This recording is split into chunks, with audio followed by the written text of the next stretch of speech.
I think biblical citizenship as a Christian would be stewardship. That God has given us this republic to be stewards over. And you begin to love what God loves and hate what he hates in the scriptures because your heart is lining up with the heart of God because of the gospel. If you're a Christian, a person of faith, you must care about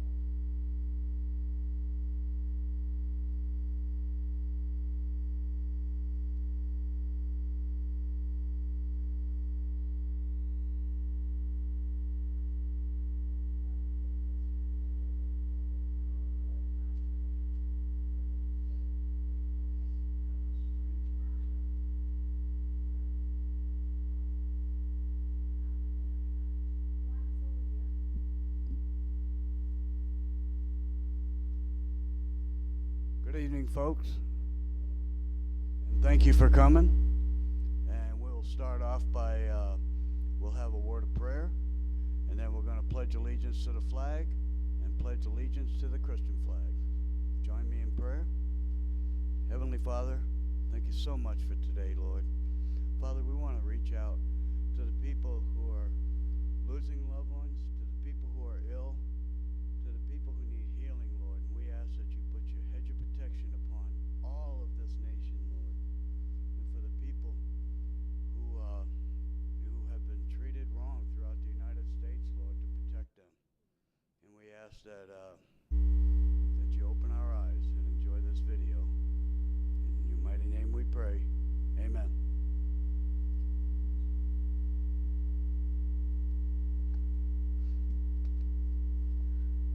I pledge allegiance to the flag of the United States of America and to the republic for which it stands, one nation, under God, indivisible, with liberty, justice for all. I pledge allegiance to the Christian flag and to the Savior for whose kingdom it stands, one Savior, crucified, risen, and coming again, with life and liberty to all who believe.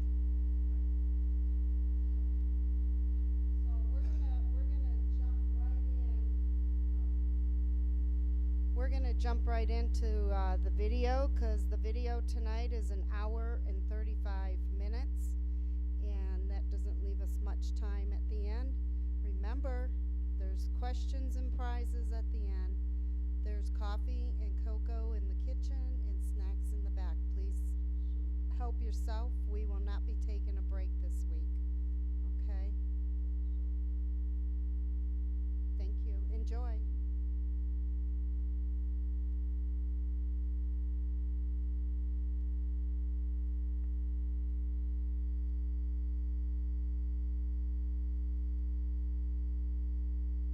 Over. And you begin to love what God loves and hate what he hates in the scriptures because your heart is lining up with the heart of God because of the gospel. If you're a Christian, a person of faith, you must care about what's happening in our culture. You must get involved in voting. If you love this country, then what small thing can you do to help save this country? Remember in the Old Testament, after the scripture had been hidden for so long and it was brought out and it was read before the people, the people wept with joy. That's right. Because there's freedom in the law. Well, you know, we have love of country, love of God. All of this is important, and it's part of love of family, because if you don't stand up for the Constitution, if you don't know your faith principles, then you're not going to be able to protect your family. That's right. Biblical principles are what produce freedom in society, but you won't have biblical principles in society in which you don't have citizens with a biblical worldview. The further we move away from biblical principles,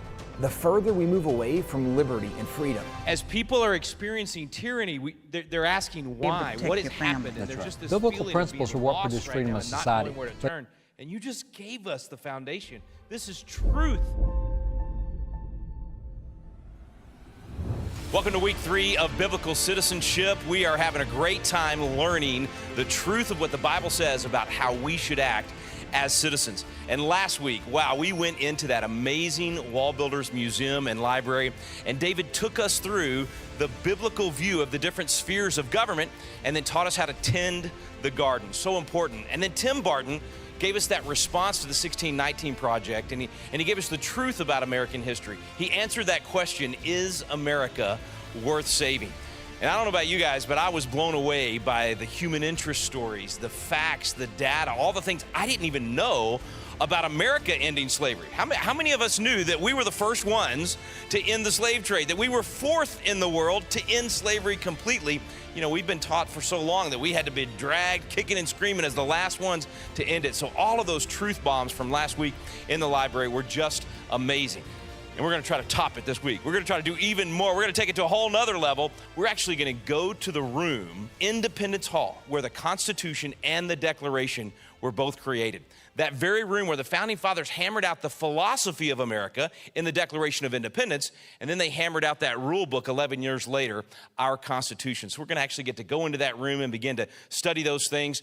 And I really wanted to take y'all to the library in Aledo, Texas. I mean, we're going to have David again talking this week about truth and courage. And I wanted y'all to be able to see him in person. So I had a jumbo jet lined up. I was going to take all of us. We were going to get on that jumbo jet. We were going to fly to Texas. We were going to cram into the Wall Builders Museum and Library so that you could see David live. But there is no way I can afford a jumbo jet. So it didn't happen. I didn't really get one. But I did even better.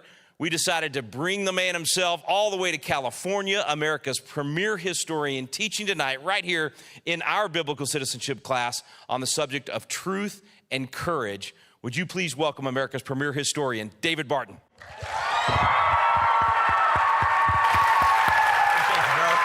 Thanks, bro. Thanks, guys. Thank you, guys. Appreciate it.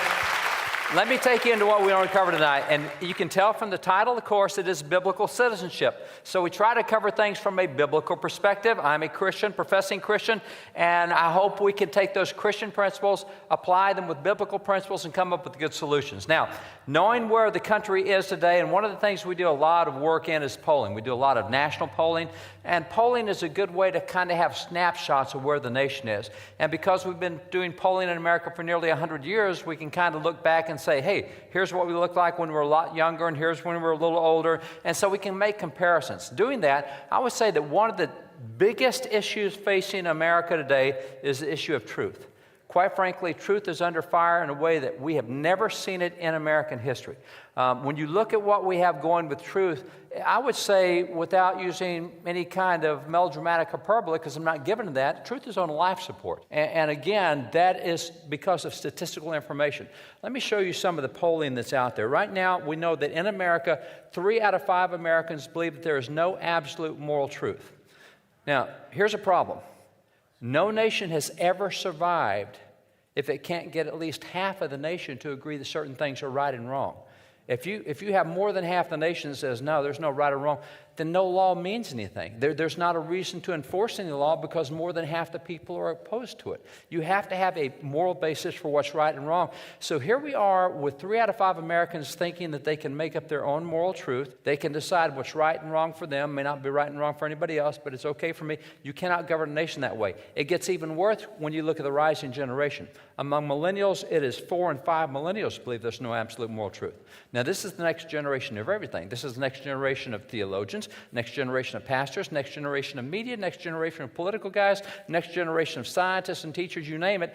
And 4 out of 5 think that there's no absolute moral truth. That, again, that is individually self-determined. And even among Christians, it's shocking to see that it's 1 out of 2 Christians who believe there's no absolute moral truth. Now, for me, I think, wait a minute. Surely you've heard of the 10 Commandments. And apparently, for half Christians, they think the 10 Commandments are the 10 suggestions because there's no absolute moral truth. So we are at a point in time where that objective truth really doesn't matter much anymore. It doesn't matter much with what we see in media, what we see in universities, academia. It doesn't matter much in politics. It should, but it doesn't. And so when you look at where we are with really the lack of objective truth, there's so many examples you can turn to. For example, a decade ago, everybody in America knew that there were 2 genders. Well, just a matter of a few years ago, we stopped counting how many genders there were because there were over 90 different self-identified genders at that point in time being legally recognized. I think even on Facebook, they had 74 different genders you could choose from in your individual profile. So we don't know how many there are today. It's hundreds. It's whatever you determine. So the new really acronym for the movement is not LGBTQ, it's LGBTQIA+. And the IA+ adds the other hundreds of genders that are out there. So we don't even know how many genders there are anymore. In the same way, when we look at things like religion, so many people in America believe no religion's any better than the rest. They're all the same. They're all religions. They're all good. They're all bad, whatever. But there's no distinction among them. And as Christians, we should know better than that. But even with Christians, we find that that's not the case. 80% of Christians say that they believe that religions other than Christianity will get you to heaven. Now, the reason Christianity is unique is because Christianity believes that is the way you're able to go to heaven. But we're saying, no, we don't believe that anymore. It's what we believe for 2,000 years. That's what Jesus taught. That's what the apostles taught. That's what the church taught. But we don't believe that anymore. And so what we see is even 42% of Christians believe that atheists will get into heaven. Now, this is an oxymoronic kind of thing, because atheists don't believe in God, and yet somehow they're going to spend eternity with God. You know, how does that work out? And the 56% of Christians believe that a belief in no religion at all is going to get you to heaven. So it doesn't really matter what you believe. We're apparently all going to heaven. And this is why you see in America there's been such a decline and drop in Christian profession.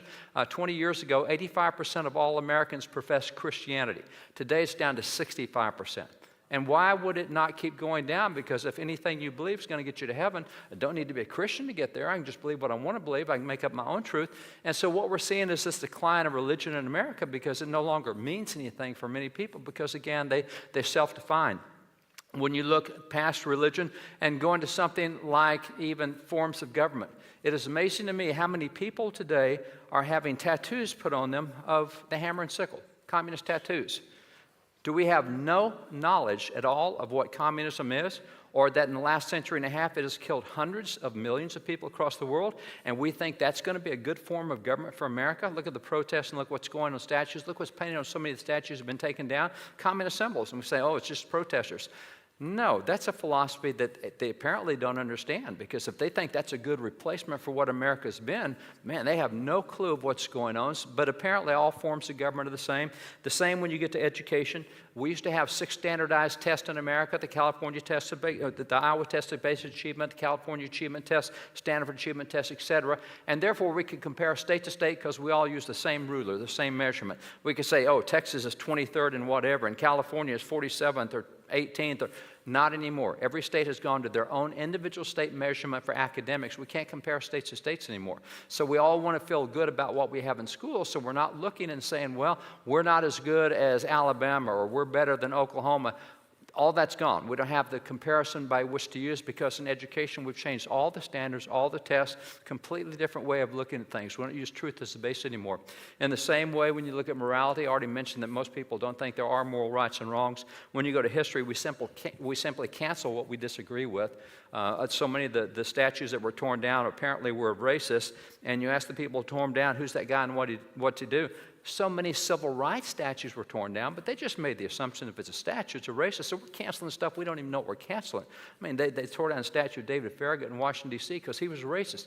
No. He was not part of the Confederacy. He was actually the Union naval commander that led the entire Union forces in defeating the Confederacy. You say you want Confederate statues down. You just tore down a statue of the leading naval guy in the Union, and you tore down the statue of Ulysses S. Grant. I mean, he's the Union commander who defeated the Confederacy. You say all the racism. They don't have a clue. They even tore down the statue of Frederick Douglass, who's a civil rights leader. You're going to tell me he's a racist?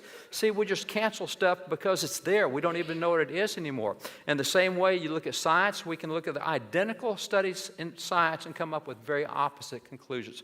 We've seen that with everything from masking to climate change to whatever else. You can have this study and come out with 2 opposite sides on it because this is what I want to believe. The same thing with economics. There's 3 primary economic systems in the world, and what happens today in America is we think that any economic system is going to work. Well, we have been the most prosperous nation in the world over the last several decades. Apparently it's time for a change, because right now we know that 75% of college students want to change to socialism, 69% of millennials want to change to socialism, and 41% of all Americans want to change to socialism. Now the problem with that is, in the 5,800 years of recorded history, in the history of the world with thousands of nations, You cannot find a single nation that went from free market to socialism that preserved liberty and maintained prosperity. It's never happened in the history of the world. That's all right, we'll get it right. No, we won't. It's going to be the same outcome every time. It's never worked right, and yet we have this thing of we need a massive change. See, we don't even have a perspective for what's right and wrong and what works and what doesn't. Same with ethics. So all these areas we can point to. We see a lot of shifting change there. There's really no absolute truth in any of them anymore. And that's why truth, in fact, is now given way to personal opinion.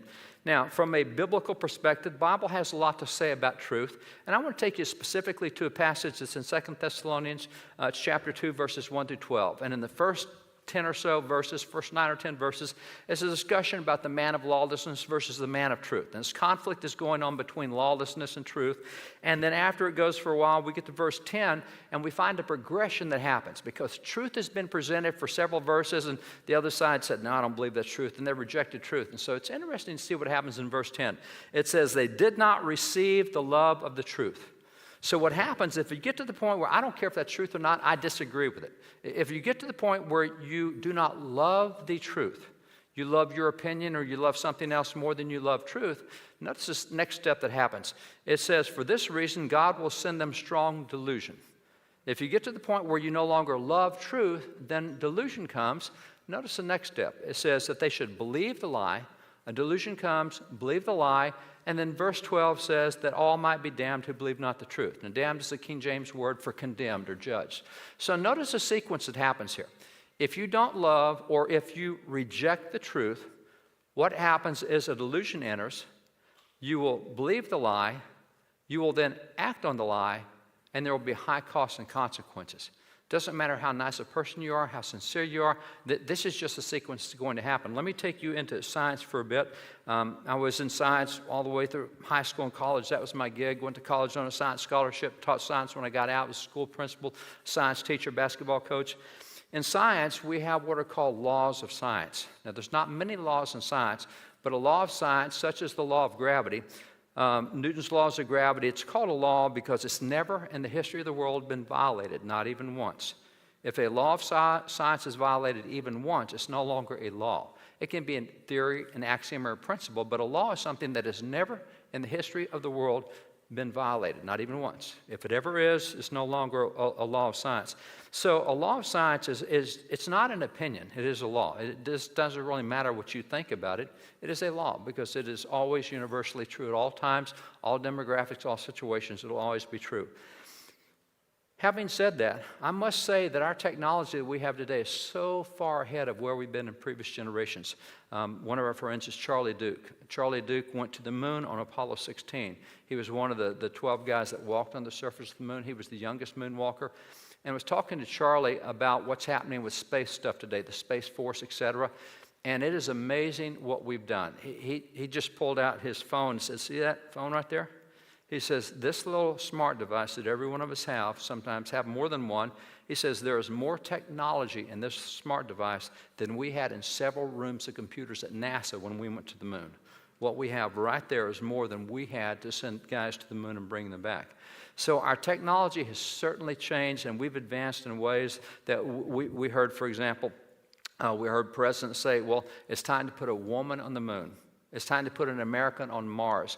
You start thinking about all the things we're doing in space and the Space Force. And again, talking to Charlie Duke, he was explaining to me what we can do in space and what's out there in Space Force. And it's just unbelievable stuff. It is science fiction kind of stuff that's coming real. So as I look at Newton's laws of gravity, I'm not sure that they have the same impact they did in previous generations because our technology is so much better. Matter of fact, I reject the law of gravity. I don't think that it holds any kind of impact on us anymore because we can get past it with technology. Now, here's the deal. Here's what happens. If I say there's no law of gravity, the next logical step is I'll say, well, the law of gravity doesn't affect me because there is no law of gravity. And if I say the law of gravity doesn't affect me, then I'll say I can do what I want. And quite frankly, I've always wanted to be able to jump off a building and soar. I've wanted to do that since I saw Superman as a kid. So I'm going to jump off a building and I am going to soar all the way until I splat on the sidewalk at the bottom. See, as a result of believing that, I'll act on it, and as a result, I will die. And it really doesn't matter how sincere I am in my beliefs. It doesn't matter that I have a good heart. It doesn't matter. The sequence is there. If I reject the truth, then a delusion will enter. If I believe the lie, I'll act on the lie. It will be a high cost and consequence.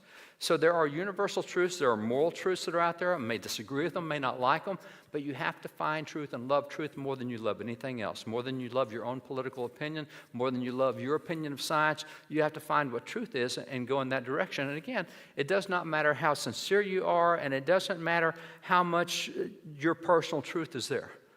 Objective truth will win every time. Now, what it may do is destroy the culture in the meantime. If you get away from objective truth and start believing in personal truth, you may lose the culture. You may lose everything the nation's been. You have to have a stable foundation. You can't change foundations on whim and will. So what happens is, no matter the size of the lie that you believe, it will always cause some degree of harm. Even if it's a little white lie. Yeah, a little white lie will grow into bigger stuff and bigger stuff. So you always have to have an absolute love for the truth. That's something we have to really learn to identify as citizens. We'll talk about later about how you find the truth, because that's a difficult thing now.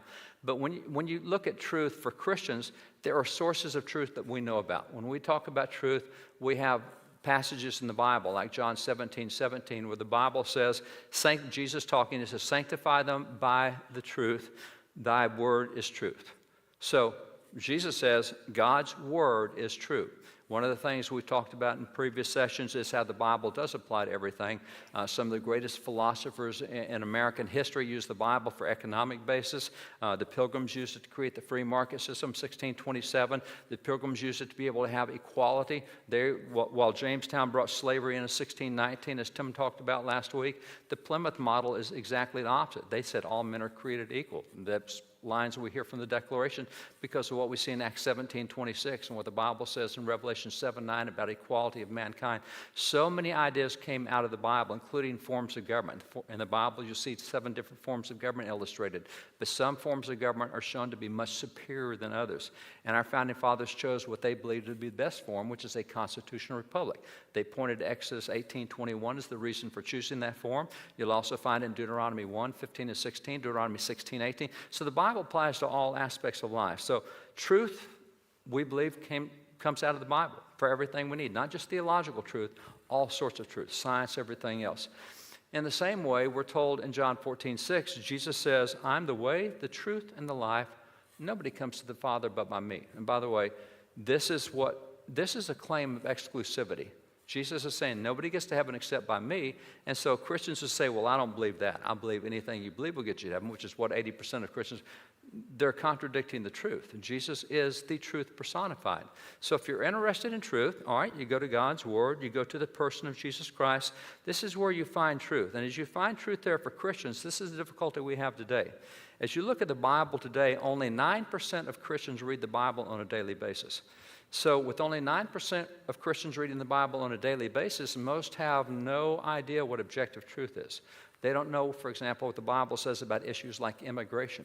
They have no clue the fact that in the Bible there were 3 different types of immigrant levels, what we call the native-born citizen, what was the naturalized citizen, and what was a green card. The kind of policy we have today came from the Bible a long time ago. There's so much in the Bible that deals with criminal justice, even what we do with the due process rights and Bill of Rights, the 4th through the 8th Amendment. Even the U.S. Code annotated federal practice and procedure points back to verses in the Bible is why we have due process rights. But see, we don't know the Bible today, so we don't even know how practical it is in every area of life. So not knowing the Bible, it's not surprising that only 6% of Americans have a biblical worldview. That is, even with 65% of Americans professing Christianity, only 1 out of 16 Americans actually sees things from the same perspective God sees when He gives it to us in His Word. So we're not even thinking like the way He wants us to think because we're not in His Word. So having said that, His Word is a good place for truth, and this is where, when you have His Word, it trumps my opinions. It's like the laws of science. When I was in science, it doesn't matter what my opinion is about gravity. It's a law. It's going to be there. And I can say all day long, I want to fly from a building, but I will hit the ground every time I jump off unless I have some kind of technology to get me temporarily past that. It doesn't change the law of science, though. So the supremacy of personal opinion has to go away. So this is why what I want to hit tonight is we have to develop a love for the truth. We have to be able to conform and change our own thinking, our own action, our own behavior, even our own political affiliation if we need to conform to what truth is. It doesn't matter what any party says, and right now we know that there's 17 different types of political parties in America. Doesn't matter what they say, what is truth? Align yourself with truth wherever that may be. Now, having said that, finding the truth is the biggest problem we have today. Because if I tell you you need to believe the truth, the question should be, well, how do I know it's true? Good question. How do you know it's true? I can look it up on the web, and instantly I can come to 4 or 5 or 6 or 8 memes that'll say whatever my viewpoint is. Does that mean it's truth because I can find it out there on the web? No, not at all. Not by a long shot. As a matter of fact, as we have seen big tech start to deplatform more than 70,000 individuals and groups off the platform because of what they believe. As we see that going on, there's also a definite bias that goes in even your searches. So if you're looking for truth, for example, in writing a book, we do a lot of writing, and I was recently working on a guy named John Clem. And John Clem, or John Clum, actually, John Clum was an Indian agent back at the time of Geronimo. He's the only guy ever to capture Geronimo. And he was a strong Christian guy. He was actually chosen by the government to go in and handle the reservation because, unlike the other Indian agents, he wasn't going to be bribed or bought off. He was going to do the right thing. He had integrity. It's a great story. So I went on, I had Bing up as a search service. I looked for John Clum Christian. Couldn't get a single hit. I thought, that's interesting. So I just went over to DuckDuckGo and tried it on DuckDuckGo, and all sorts of articles popped up about John Clum the Christian. Interesting. I'll look for that topic on Bing, and it's cut out. The same way, I was writing about Hollywood and how different Hollywood used to be. As a matter of fact, there's about 24 guys who won the Academy Award back in the golden age of Hollywood that were veterans. We loved America. We promoted America. So many faith movies back in those days. We believed, as George Washington said, that religion and morality were the foundation of patriotism. That's what he said in his farewell address. So Hollywood used to promote that. And one of the guys who helped do that was a guy named Cecil B. DeMille. Cecil B. DeMille directed 81 movies. He was nominated for 3 Academy Awards, The Greatest Show on Earth, and The 10 Commandments, and all these great movies he did. And he's a strong Christian guy. As a matter of fact, after he did the movie 10 Commandments, Yul Brynner, who was one of the stars in that movie, Charlton Heston, another star, the 3 of them went around the United States erecting 10 Commandments monuments all over the United States. Some accounts say they erected more than 4,000 Ten Commandments monuments in parks everywhere.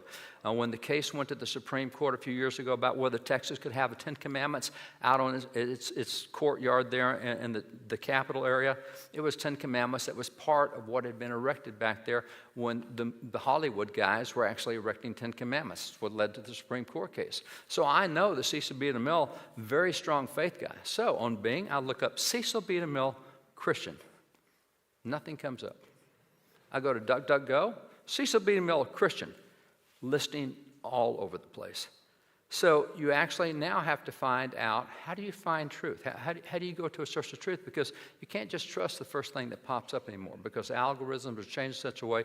This is where you have to go back to original document. If it was a trial, what you do is you throw out all hearsay evidence, and you have to have primary first source evidence from an eyewitness. We don't allow somebody who heard second or third hand or whatever. You got to go to somebody who is an expert on that, who actually saw it happen and was there. And that's why with what we have at Walbo, there's a collection you saw last week. We've got more than 100,000 items that predate 1812. So if you want to know what the Founding Fathers thought about judicial activism or what they thought about immigration or anything else, let's just go get the original documents and read it in their own handwriting. That's one way you find truth. So what happens is, to find the truth today is now becoming hard work, because you're going to hear all sorts of things, and then you're going to hear even conservative media pick it up and say it. And just because 3 or 4 conservative channels say it doesn't mean it's more any right than 3 or 4 progressive channels say it. You have to be able to say, what is the truth? And I find I tend to be a conservative. That's not what I call myself. That's what everybody else calls me. I just hold beliefs that I think are consistent with the Constitution and the Bible, which that would put me in the conservative camp today. I would point out that actually being called a conservative, progressive, anything else, while it's helpful for identification, it really means nothing. I've got a friend who serves in Parliament in Australia who believes exactly what I believe, which over in Australia, that means you're a member of the Liberal Party. The liberal party is the party that believes in biblical morality and biblical principles. So the names we stick on labels really doesn't matter as much as what the beliefs are. So even as a conservative, I find that there are so many of my conservative news outlets, I go, no, that's actually not true. Actually, here's what the Founding Fathers said about the issue of filibusters in the Senate. And while you may be conservative and you may be chewing up Schumer in the Senate for trying to break the filibuster rule, here's actually what the Founding Fathers said about that. That's not, to me, a conservative liberal issue. That's a truth issue that goes back to what the actual debates were when it actually happened. So that's part of what we have to do, is we have to put hard work in. You see, in America, we've had good intentions for so long that we've really been coasting on these good intentions. Oh, we know that our teacher's not lying to us. We know that the media is not really lying to us. Well, not anymore. We can't make those assumptions in any area anymore. See, as good-hearted people, we want to assume the best of other people. And in doing that, we often buy a lot of garbage. It's really not true, because we're assuming, I've got a good car. I wouldn't deliberately lie to somebody. They wouldn't do it to me. Yeah, they would.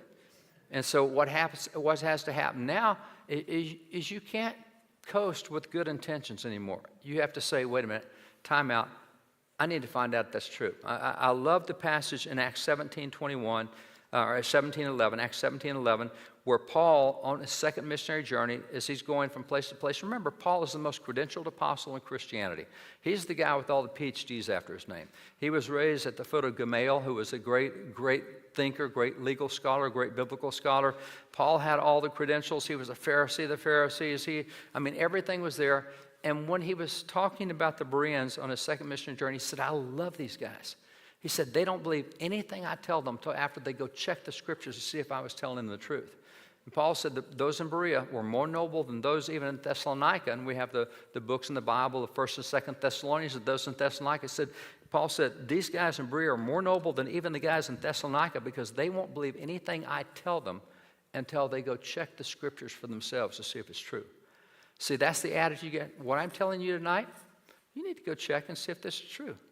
You need to find out if I'm telling you. You can't just assume that people are telling you the truth. That's what we've coasted on for a long time, and look where we are now as a result. We don't even recognize evil intent when it comes anymore. So what has to happen is we have to find the truth. So you have to love the truth, you have to find the truth, and the third thing we have to do is we have to defend the truth. Defending the truth takes a lot of courage. This is a different time in our history, unlike any other time. Recent polling tells us that 77% of traditional value Americans now self-censor because of the current hostility that's out there. We've seen 70,000 people in groups be deplatformed. I'm going to have to tone it down a little bit, otherwise I won't have any friends left to talk to. I've got 200 reach that I can get here, and so I got to tone it down so I can keep my 200. And so what happens is we're backing away from the message. We're backing away from confronting what the truth is, and we're going more into what they want us to say so that we can keep a position of not losing all of our voice. That's not the right thing to do. You can't be backed up and you can't be intimidated. And now that's what we find is Americans are self-censoring because of the climate. That, if I say this, I'm going to get attacked on Facebook. If I say this, they're going to launch on me. Whatever it is, you can't self-censor anymore. It's interesting that in the Bible, and the Bible tells us so much, and not even just about the practical things like economics, the other things we talked about, government, law, but it tells us even about spiritual things like heaven and hell. And according to the Bible, heaven and hell, they are very real places. We know about heaven, we know about Jesus and how we get to heaven, but hell, we don't always spend a lot of time on hell. We know that it exists, and yet the Bible tells us that is a very real place. It's just as real as what we believe heaven to be. As a matter of fact, if you look in the book of Revelation, chapter 21, verse 8, in the book of Revelation, it talks about the lake that burns with fire and sulfur, which is the second death. That's hell. That's describing hell. In that verse, who is it that goes to hell? According to that verse, you read the first part of the verse, it says, well, the faithless, the detestable, the murderers, the sexually immoral, the sorcerers, the idolaters, and all liars. That's some bad folks. A murderer and liars and perjurers, and those are folks that go to hell. You may notice that there's a blank at the top there. You see that blank at the top? What is it that starts the list of who gets sent to hell? The first thing on the list is cowards and fearful. All the other people go there for what they do. They killed someone. They are liars. They're perjurers. These folks go there for what they didn't do. They didn't have any backbone. They wouldn't stand up. They were cowards. They were fearful. It's interesting to me that God puts that at the top of the list of stuff he doesn't like. And this is what will get you sent to hell. Wow. We need to develop a backbone. Imagine if the founding fathers had the same attitude that so many conservatives today have. We'd still be part of the British, we'd still be British colonies. And I'm not saying that we need to go out and have confrontation and we need to have violent stuff and have a revolution. By the way, we don't even understand that. Those guys worked 11 years to not get into a conflict. After the British started coming after them 11 years later, they're still trying peaceful reconciliation. Matter of fact, 6 years after the British started firing bullets at them, they were still trying to reconcile. They weren't looking to split, but once they got pushed so far, that's the only thing they could do and stand with integrity.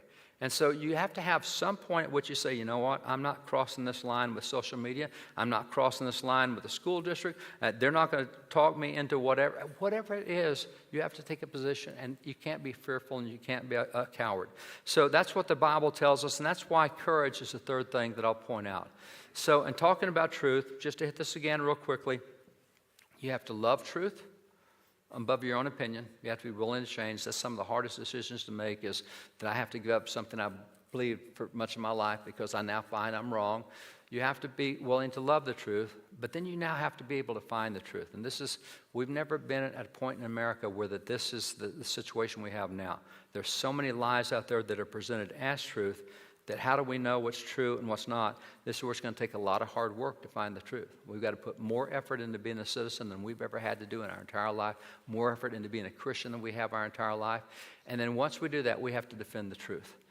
And defending the truth takes a lot of backbone, a lot of courage, particularly in a nation that's as polarized as we are now. You see, when 3 out of 5 Americans believe there is no absolute truth, for you to defend it, it means 60% is going to be against you because they think absolute truth is determined by them, not by any objective standard. So just tell you, you're going to be in the minority when you start standing up for truth, even if it's among your own folks. You know, I kind of look at what happened with Moses as a great example. I've been involved in politics. I've been involved in church, held a lot of church positions, held a lot of political positions. In both positions, the motto I put up in my office wall is, I don't need enemies. I have friends. And often, it's the friends that attack you worse than your enemies do. I've learned in both politics and church, I really need bulletproof vests. And I always wear them to the back because it's a friendly fire that kills you. You know, you look at Moses. Moses only had to fight the Egyptians one time. He fought his own people for 40 years. And that's the way it is. You start standing for truth, and you're going to have a lot of opposition, even from people that should be on your side. Just because they oppose you doesn't mean they won't change eventually. You just keep standing firm and keep making your articulate arguments. You keep reasoning, keep presenting truth, and you'll find that people eventually shift and come back in the right direction. Because what you're saying the first time, they've never heard before. So they're going to reject it because I've never heard that. Understand? So let me explain it to you a different way. Let me come at it from this direction. See, you just have to be faithful to hang in there and keep saying the truth, keep defending the truth, keep speaking the truth, keep having courage with truth. You'll find that you'll start developing a following. They'll come behind you and say, you know, you're right. I used to believe you were really crazy, but now I find that what you said is true. That's the kind of tenacity we have to have with truth. So I encourage you to love the truth, to spend the effort to find the truth, and then to defend the truth. If you're interested, the book we have, The American Story, it's all about truth of what happened in America. It's a counter-narrative of the 1619 Project, and it's not based on our opinions. There's more than 1,000 footnotes in there that go back to original sources. So you can check it yourself. We encourage you to do that. And then seeing how the Bible relates to every aspect of life is why we did the Founders Bible. It takes the Bible verses, shows what goes with immigration or economics or civil justice or education or anything else. Bible is a great book. So I encourage you to get into those books, study them. If you need resources, it's a great place to go. God bless you guys. Thanks for letting me share with you.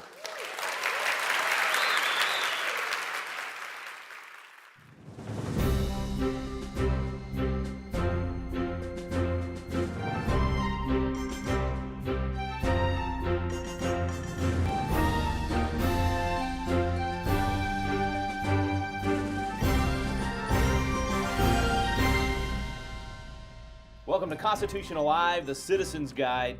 to America's founding documents. We are here in one of the most amazing libraries on the planet with one of the foremost experts on the founding fathers and our founding documents, David Barton. David, thank you so much for having us here. Hey, good to be here, Rick. Thanks for having me, bro. So why do you dive into so much history? Why spend so much time in the past? You know, the reason we do that is because we have been the most successful nation in the history of the world to this point, and there's a reason for that. And our objective with what we want to do, our objective is really well stated by John Jay.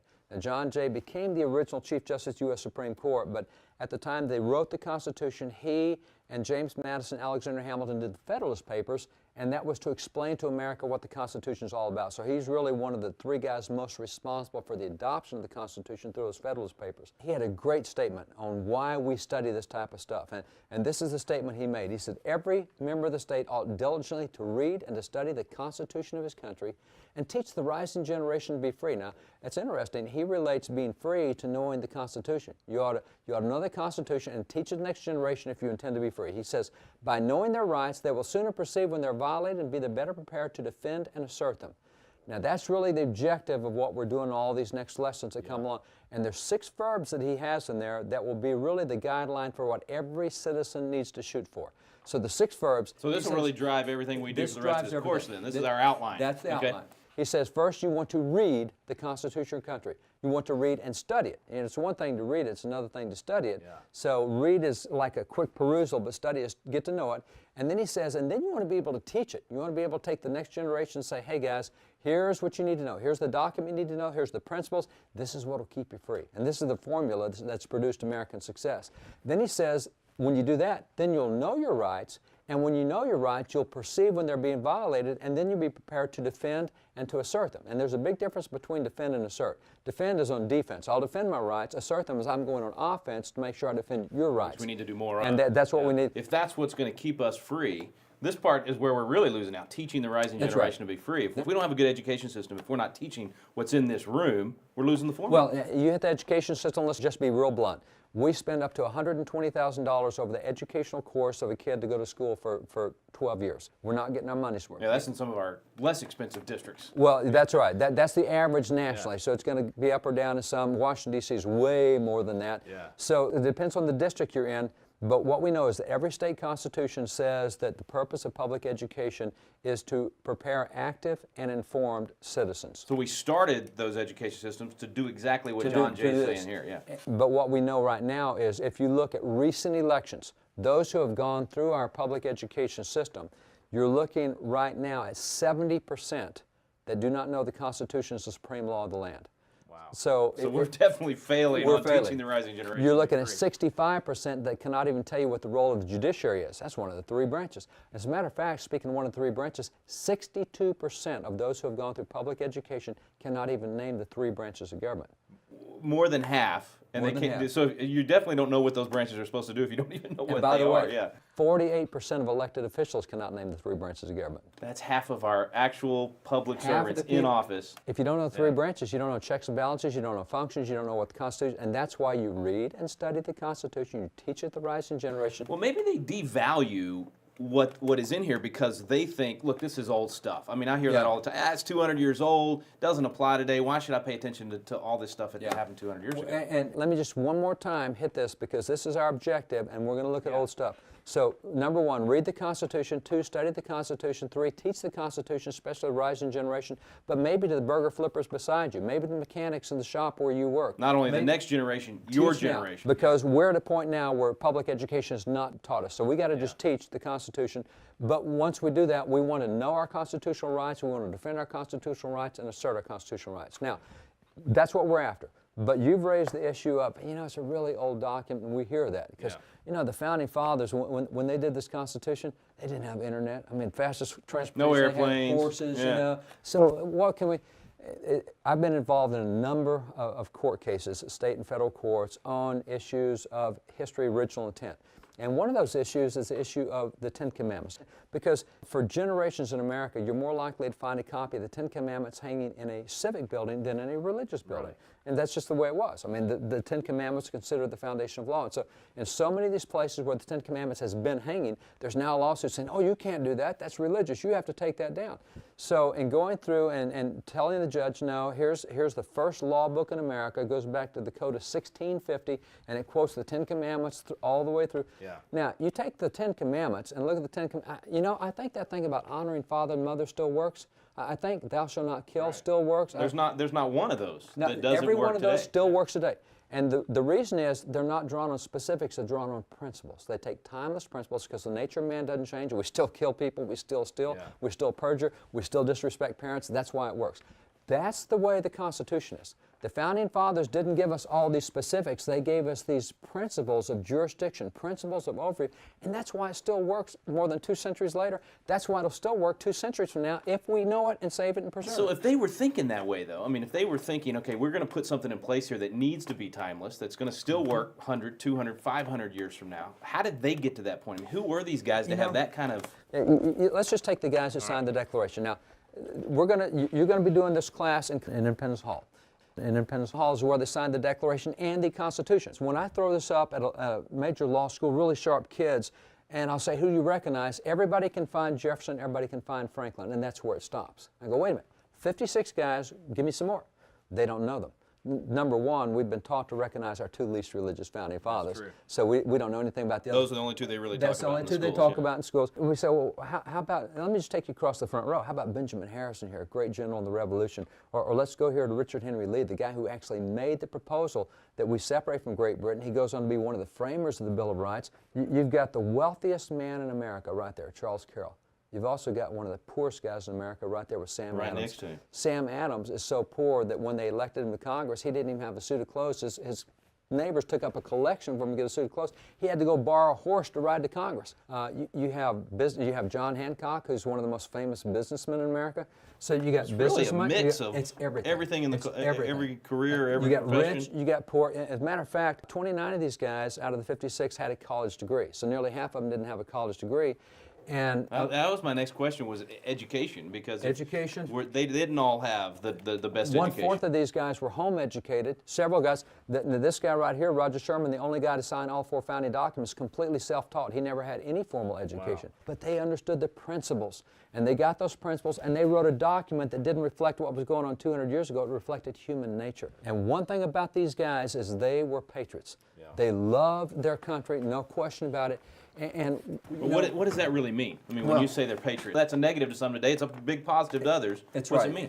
It's Benjamin Rush, I think, is the best guy to explain it, because Benjamin Rush, John Adams said he's one of the 3 most notable founding fathers. John Adams said there's George Washington, Ben Franklin, and Benjamin Rush. We will never stand. And they're again a name that most people are not going to know, Benjamin Rush. And they should, because he is the top doctor in American history. 3,000 students got their medical diploma signed by him. He's also the father of public schools under the Constitution. He also started 5 universities, 3 go today. He signed the Declaration. He ratified the Constitution. He served in 3 different presidential administrations. He's the director of the U.S. Mint. He's a huge civil rights leader. Do that much? One guy. I know he's one of your favorite too. You have a book on Benjamin Rush and his life. We have a lot of books by Benjamin Rush. This is one of the original books that we'll talk about in a minute.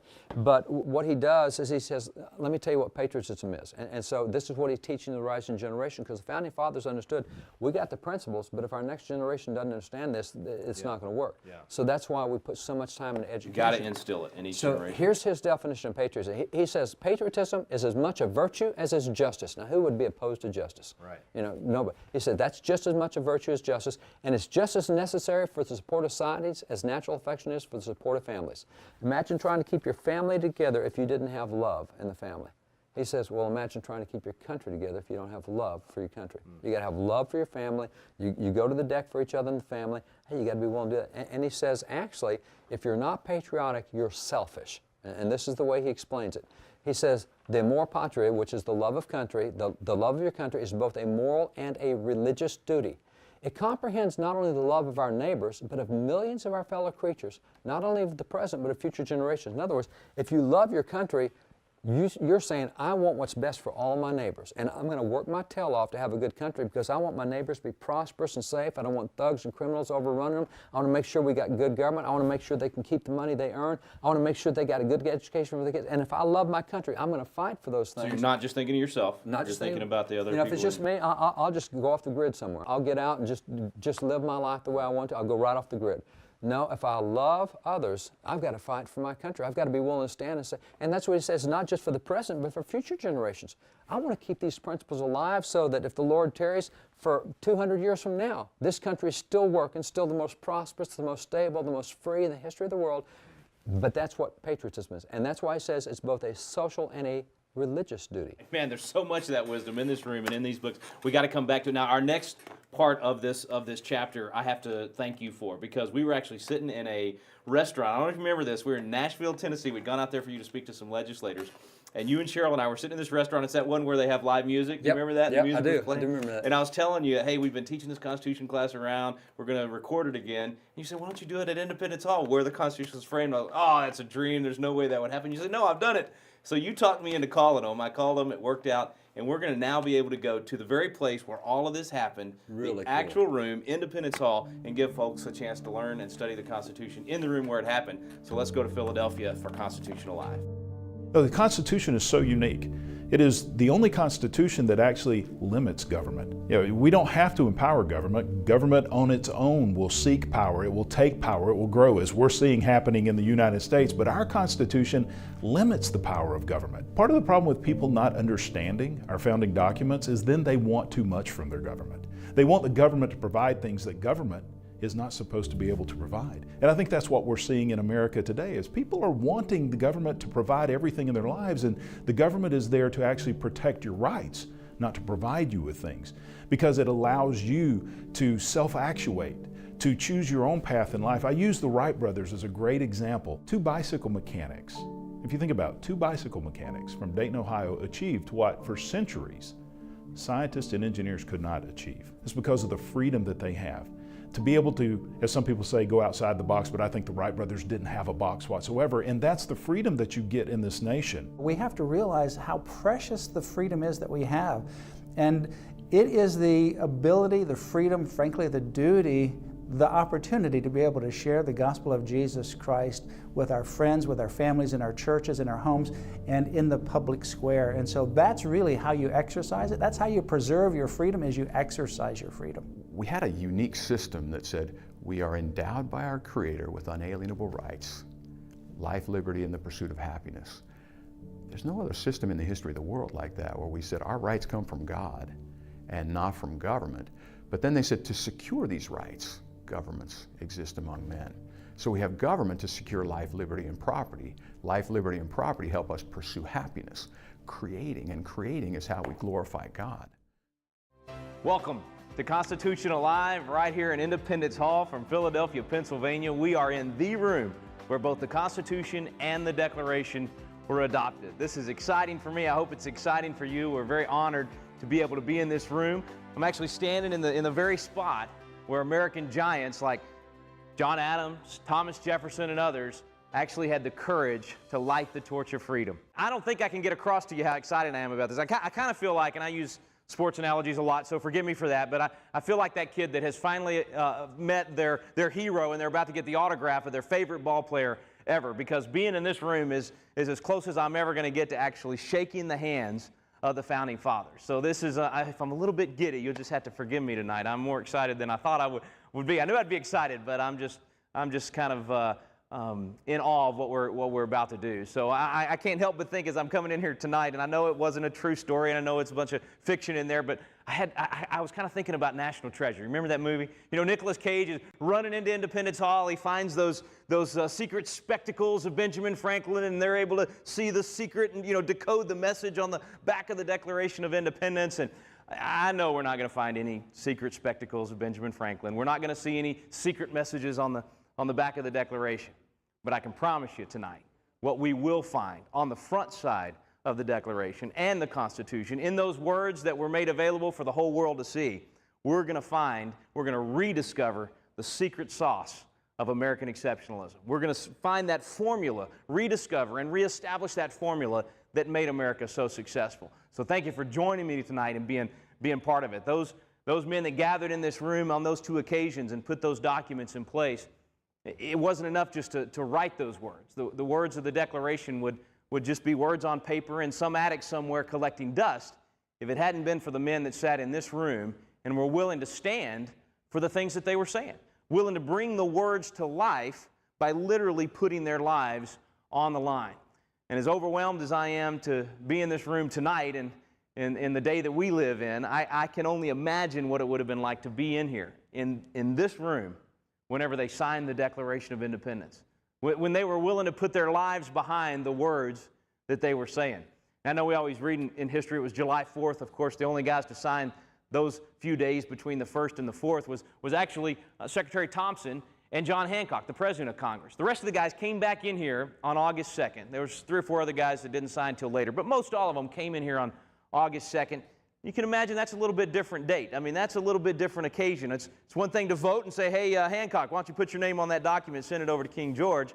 It's another thing to put your name on the line knowing that King George is coming after you put your name there. And they did that. They gathered here, and I love the letter that Benjamin Rush wrote to John Adams. These guys corresponded a lot after the Revolution, and Rush described in this letter what it was like to be in this room that day when they signed the Declaration of Independence. And Rush reminded Adams, he said, you know, when we came in, many believed that it would be our death warrant.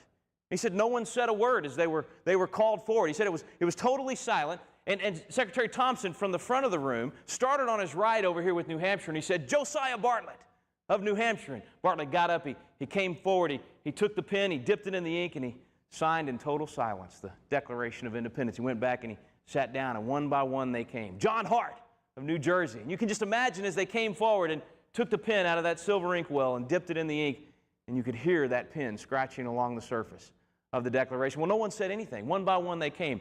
And finally, Elbridge Gerry got up to come forward, and the silence was broken. Now, Elbridge Gerry was not a well-known founding father. We don't talk much about him today at all. He went on to be vice president later, but only thing you need to know about him for this particular story is that Elbridge Gerry was the smallest of the founders. I mean, he was a little guy. He was not the towering 7-foot Thor-like figure that stands before you here speaking tonight.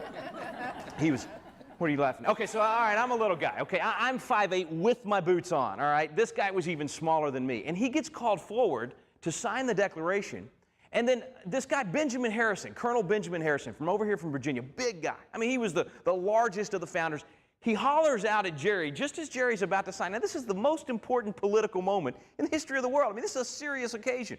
And the big guy from the back of the room says to the little man up front, he says, I shall have a great advantage over you, Mr. Gerry, when we're hung for what we're now doing. By the size and great weight of my body, well, I'll be dead in a minute or two. But by the lightness of yours, you're going to dance in the air for an hour or more before you're finally dead. Only words spoken during the... Well, now, after the signing, they do say, some say that Franklin said, who sat here, he said, you know, we better all hang together or else we'll surely hang separately. So, I mean, they knew what they were doing when they signed the document. And I'll tell you those two things because I think it's important for us to know that those guys that were in here, they knew what they were doing. They knew this was going to be a death warrant.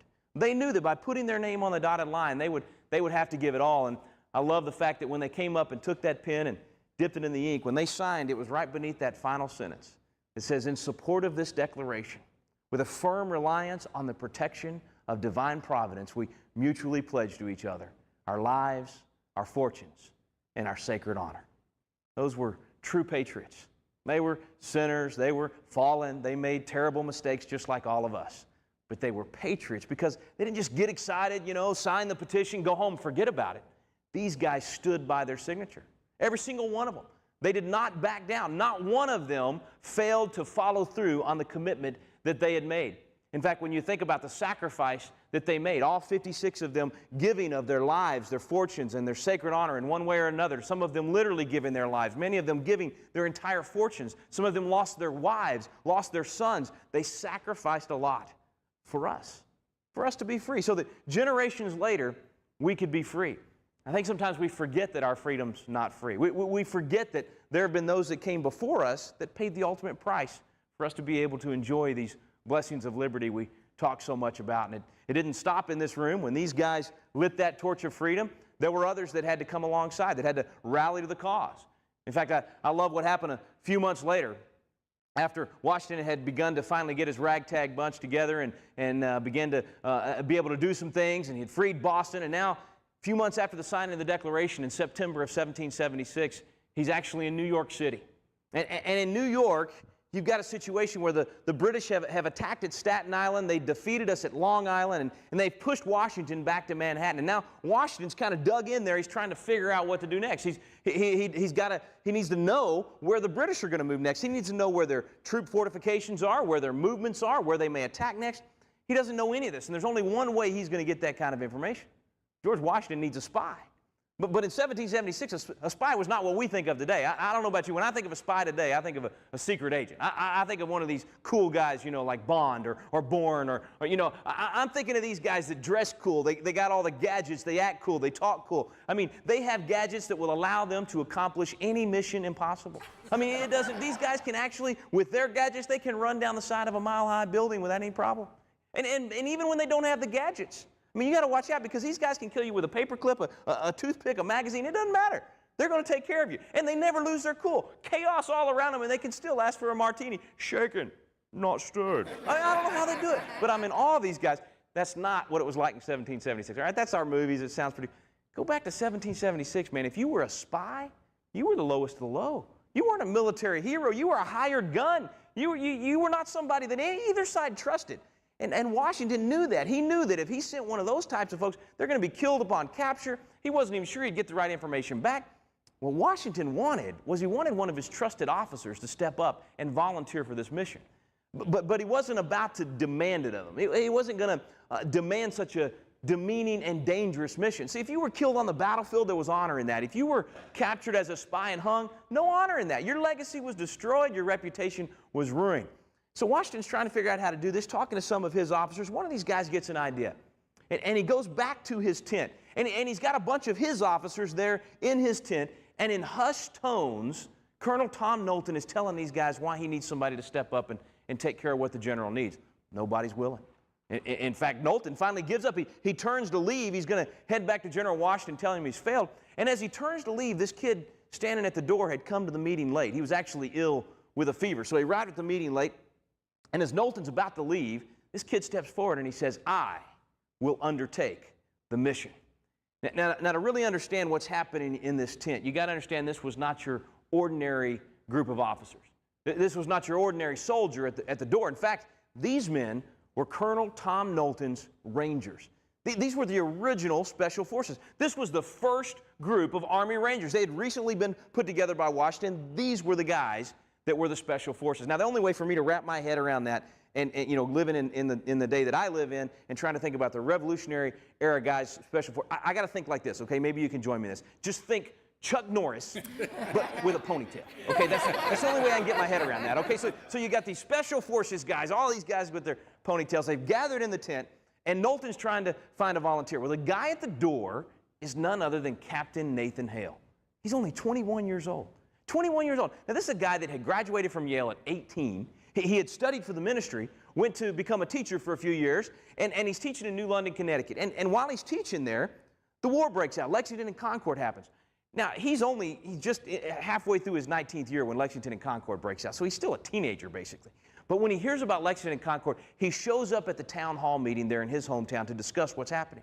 And this 19-year-old stands up in front of his community, and he says to them, he said, "We should take up arms, we should march immediately, and not lay down those arms until we've achieved independence." Independence?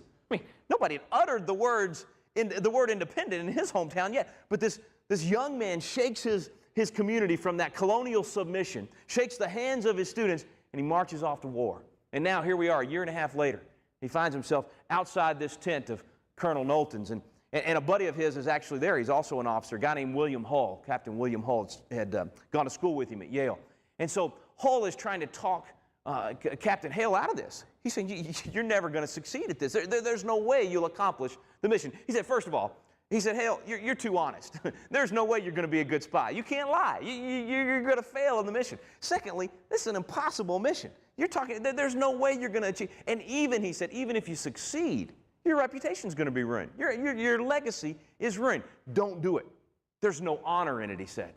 Well, Captain Hale said there is honor in any mission necessary for the cause of freedom. I will do my duty. Takes off, dresses once again as a teacher, gets across enemy lines and acts like he's a teacher looking for work. So he goes around New York there, and for about a week he's mapping out the locations of the British troops. And he gets all of their fortifications, their movements, he gets it all down on paper, stuffs it in his shoe, then he's sneaking back across enemy lines and he's captured.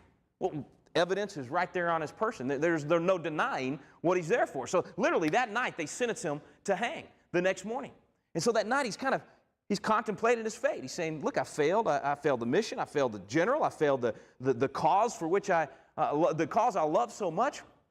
What can I possibly do? Well, he asked for a member of the clergy he's denied. He asked for a Bible he's denied. He finally gets a couple of pieces of paper and he's able to write a couple of letters. And as he's writing these letters, he purposes within his heart to do the only thing left that he can do to help the cause. And so the next morning they're marching him out and the crowd has begun to gather to witness the hanging. And they give him a chance to say a few last words, and a lot of different people wrote different things about what he said. Apparently he gave a pretty long speech. I mean, this 21-year-old actually gave an impassioned speech about freedom, about what the American cause of liberty was all about. And he's reaching back into kind of the days of college where he was actually a great orator, and he's reaching back into the rhetoric and some of the things that he had read then, including right here, Joseph Addison's Cato had been a big influence on Washington and the others, and Hale had read that in college. And so here he is, he's giving this speech, and these British soldiers are heckling him. They're mocking him. They're saying, you're wasting your life. They're saying, you're throwing your life away on a worthless cause. You cannot succeed. You're wasting your life. And then, of course, Nathan Hale said those words that we've heard over and over and over again. He said, I only regret that I have but one life to give for my country. One life to give. He accomplished more in that moment than he ever could have with all that intelligence he was bringing back, because those words would be repeated over and over again among the American ranks. They would encourage those that were thinking about not re-upping to re-up and stay in. They encouraged others to get in and fight. And for generations, we've used those words to inspire generations to be willing to give of themselves for others, sometimes to pay the ultimate price in sacrifice. One life to give. We all have but one life to give, don't we? That's all we get. The question is, for what will we give our one life?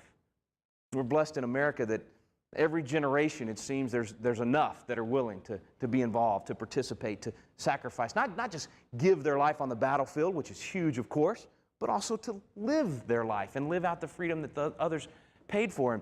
And as I think back to these guys in this room, to Nathan Hale and those throughout the Revolutionary period, fast forward to even now, guys like Michael Murphy, the Navy SEAL that received the Medal of Honor after giving his life. And so many of these guys. And really, when you look back over America's history, you think about all of those that sacrificed, the millions that served, 1.2 million that gave it all, that gave their one life for you, for me, for us to be able to enjoy this room tonight.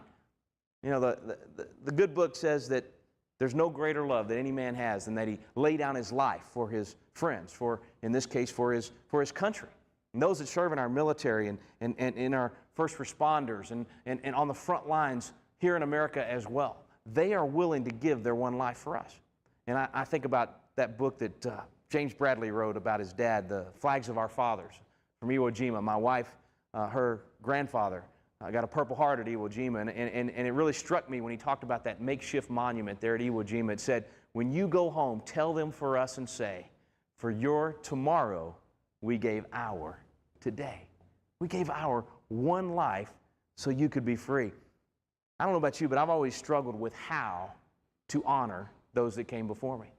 I've always struggled with how to obey the biblical command that says, render honor unto whom honor is due. But I think those that sacrifice and that give of themselves for us, they deserve our honor. But I've always wondered how. How do you, I mean, you know, when I meet a veteran, I always say thank you for your service, but it seems so empty. It seems like I'm not, I mean, how do I honor that they were willing to give their life for me? And I had kind of an epiphany moment, if you will, when I was sitting in a movie theater several years ago. You might have saw the movie. You remember the movie Saving Private Ryan? How many of y'all saw that movie, Saving Private Ryan? You remember the storyline, right? This kid has lost all his brothers. He's 19 years old. His brothers have all been killed in action. The Army figures this out. They want to get him out of the theater and get him home. This was the policy after the Sullivan brothers, the actual true story. And so they're trying to get him home to his family as the last surviving son. But they can't find him. And so Tom Hanks' character is a guy named Captain Miller, and his job is to get in there with his team, find Private Ryan, 19-year-old Ryan, and get him home to his family. And so throughout the movie, these guys on Captain Miller's team keep getting knocked off. They're giving their lives. They're sacrificing their lives for this one kid, Private Ryan. And so throughout the movie, you keep seeing all these guys sacrifice their lives. And then at the end of the movie, Captain Miller finds Private Ryan. They're just about to get him out, and Captain Miller gets shot. He dies. But just before he dies, he grabs this kid, this 19-year-old that they had all given their lives for. He pulls him in real close, and he said 2 words, not just to Private Ryan, I think to every one of us in this room, all of you at home watching. He said, "Earn this. Earn this." They had given their lives for him, and they're saying to him, earn the freedom that we've sacrificed for. And only as Hollywood can do it, they morphed from that young 19-year-old Private Ryan to 50 or 60 years later, an elderly Private Ryan has come back, and he's visiting the grave of Captain Miller. And I remember him kneeling down, and he said to Captain Miller, he said, "Tell me I've lived a good life. Tell me I've lived a life worthy of the sacrifice that you made for me. Earn this." I think it's time for us to earn the freedom. Some of you that have joined me tonight, you put your lives on the line. You sacrificed for my freedom. You were willing to give your life. Many that are at home watching, willing to do that. We want to earn the freedom that we've been given. How do we do that? I think Abraham Lincoln probably said it better than anybody. He said, "It is from these honored dead that we take increased devotion to the cause for which they gave the last full measure of devotion. That these dead shall not have died in vain, that this nation under God shall have a new birth of freedom, and the government of the people, by the people, for the people, shall not perish from the earth." He's saying the way we honor those that came before us is we take increased devotion to the cause for which they gave the last full measure of devotion. The cause that started right here in this room. The cause of liberty, the cause of freedom. We increase our devotion to that cause. That's how we honor what they did for us. And that's why we're here tonight. We're here to honor them and to say, look, they gave their one life for us. What can we do? What can we as citizens do? How do we give our lives, live our lives, if you will, in a way that honors the sacrifice that came before us? Well, we start right here by saying, what was it that these guys put together? What was this secret sauce, this formula that made our nation so free and so successful? And then what's our job? What can we do to help preserve it for future generations? I don't want you to leave this class saying, "Oh, that was kind of neat. You know, we got to come in and see where it all began," or, you know, we learned some stories about the founders we didn't know, and then go home and forget about it. I want anybody watching these DVDs and just saying, "Okay, that was kind of neat. We did that in our living room, our Sunday school class, or wherever we watched it," and then go home. No. My prayer is that you guys and ladies leave tonight, that those watching at home and those on the webinar tonight, that when this is over, you have a burden. I want you to have a sense of responsibility, that it is up to you to preserve this freedom for the next generation. In fact, I'm going to make a statement to you that you may think is a little bit overblown. My wife would probably say it's cheesy. She calls me the king of Velveeta sometimes. She just thinks I'm cheesy sometimes. But I think it's absolutely true. It's this: the fate of the free world depends on you. Fate of the free world depends on you. Now you might say, "Oh, Rick, you're exaggerating. That's overblown." How many of you would agree the fate of the free world depends on America? Would you agree with me on that? How many of you understand that the fate of America depends upon her constitutional principles being upheld and preserved and protected? And how many would agree that the fate of her constitutional principles being upheld and preserved and protected depends upon the first 3 words of the Constitution, which is what? We the people. So if the fate of the free world depends on America, if America depends upon our constitutional principles, if our constitutional principles depend upon we the people, then friends, the fate of the free world depends on you. And so we're here to challenge ourselves, to dig deep into these documents to say, okay, what's my job? What do I go do as a citizen to preserve freedom? And I tell you, I'm seeing more of this than I've ever seen in my life. I mean, I've been doing this for 15 years, but I've never seen the level of activity in our nation. I've never seen so many people coming out to say, hey, I want to learn about the Founding Fathers. I want to know what freedom's all about. I want to know what the Constitution said. How many of you seen all these bumper stickers? How many driven by a car seen a bumper sticker that said, read the Constitution? Anybody seen one of those? Okay, a guy like me, I see that bumper sticker, I'm honking. Okay, I'm sorry. I get excited when I see that. But we've all said that for years. Read the Constitution. Everybody needs to read the Constitution. But we don't usually do it. Most people never actually pick it up. I didn't. I went through law school and was a legislator. I didn't read through the Constitution back then. In fact, I'll tell you what really got me fired up about actually studying the founding documents. I was sitting in my Capitol office back in Austin, Texas, back when I was a legislator.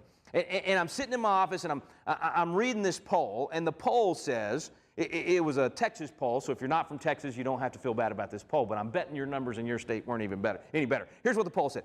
The poll said that half of Texans, half, could not name one freedom out of the First Amendment. Not even one. There's 5 there that we love, we hold dear, we cherish, we'd fight for, we'd die for. Half of Texans couldn't even name one of them. 95% could not name 2 of the 5. I was appalled. Then I tried to name them. Then it was me. I couldn't name them. And I thought, wow, I'm a legislator. I'm a lawyer. I'm a political junkie, man. I live, breathe, and eat this stuff. I'm doing it all. And I couldn't name them. I thought, what a shame. If I don't know what my freedoms are, if I don't know where they are, how am I going to defend it? How am I going to teach my kids these things if I don't know myself? So that actually spurred a piece of legislation I did back then called the Celebrate Freedom Week. And what it did, we actually numbered it to House Bill 1776. I just love saying that in this room. I don't know why. I had to stand in line to be able to get that number for the bill. So House Bill 1776. And what it did was it said every kid in Texas has to spend time studying these guys. Studying the Declaration and the Constitution, studying the men that gave them, studying the ideas that went behind them, and studying our military, and studying the sacrifices made. And we're not going to just gloss over it once in 5th or 11th grade and forget about it. We're going to teach it every single year so that we can pound it into the minds of our young people, so we can put it in their hearts and their souls so that they'll appreciate the freedom they've been given, and they'll be able to defend and protect it for future generations. So we passed that bill, and now we've got several other states that have passed it. We've got an effort happening all across the nation. If you're at home tonight watching on the webinar, you're watching this DVD, go to my website at rickgreen.com and click on Celebrate Freedom Week and pull up the page there, and it'll tell you what's happening in your state. You can click on your state, and it'll tell you the action steps you can take to help make this happen in your home state. It's a great way to make sure every kid's studying these wonderful documents that came out of this room right here. Can you imagine how much better our country would be if every kid in America was studying the Declaration of Independence and the Constitution? I mean, just imagine every single year. I hope you'll help us make it happen. Be sure and take that down as one of your action steps, hopefully, after this class is over. Let me just first say, folks, I'm no guru, okay? I'm so blessed to get to work with some guys I think are gurus, guys like Ed Meese and David Barton and other guys like that, Matt Staver.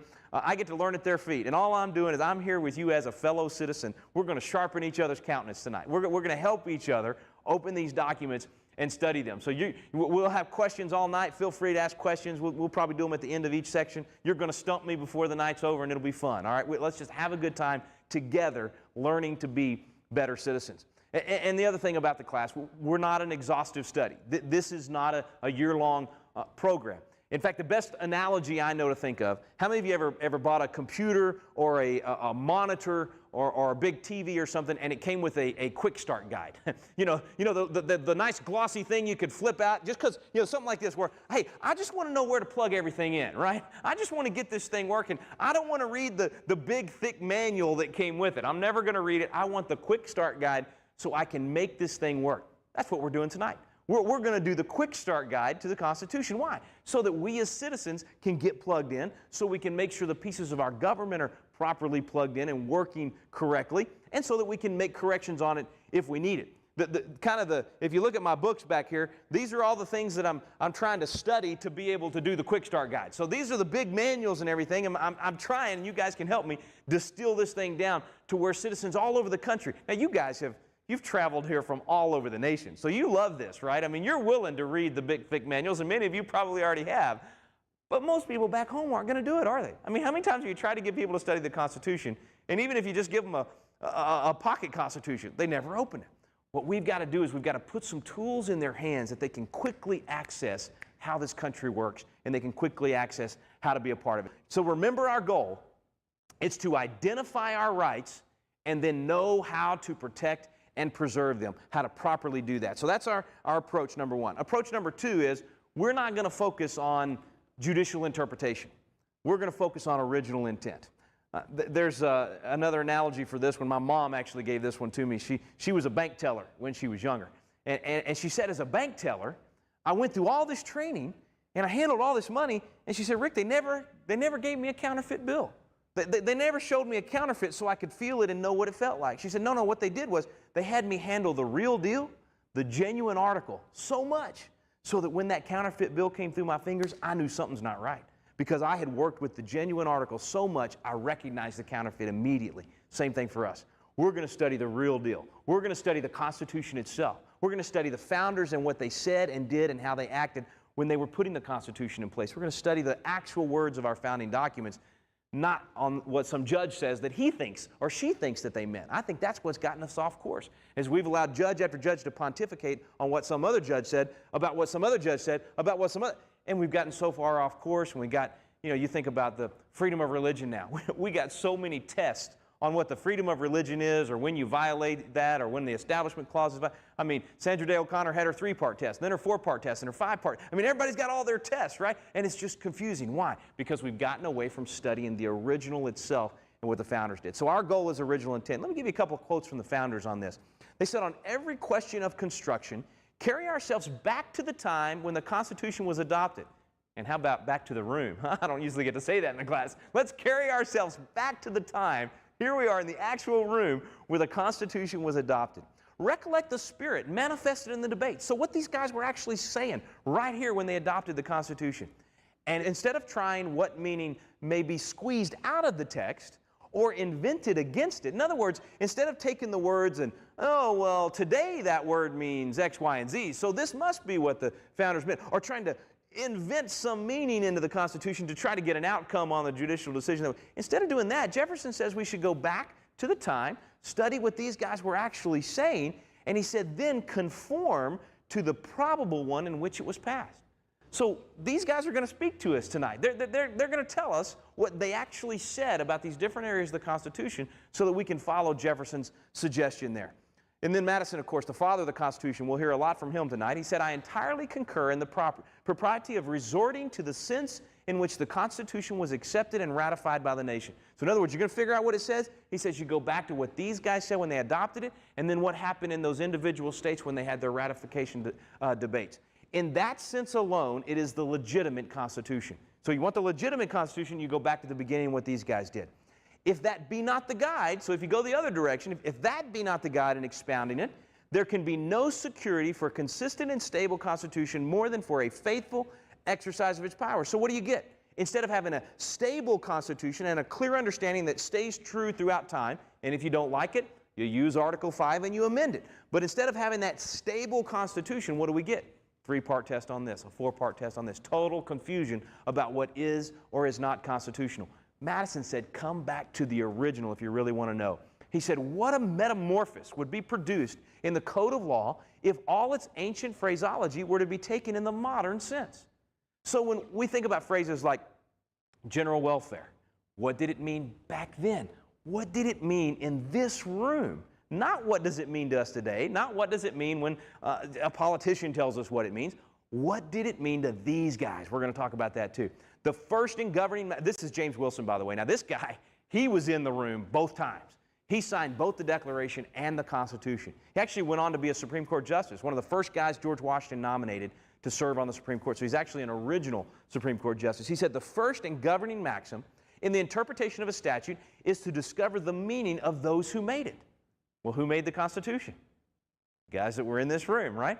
The ones that ratified it back home. Those are the ones we got to, if you will, kind of crack open their heads, get inside their mind, figure out what they were thinking, what was the intent. And the last guy I'll give you on this is Joseph Story, Supreme Court justice that wrote about 94% of the opinions when he's on the court. He's actually called the father of American jurisprudence. He said, the first and fundamental rule in the interpretation of all documents is to construe them according to the sense of the terms of the intentions of the parties.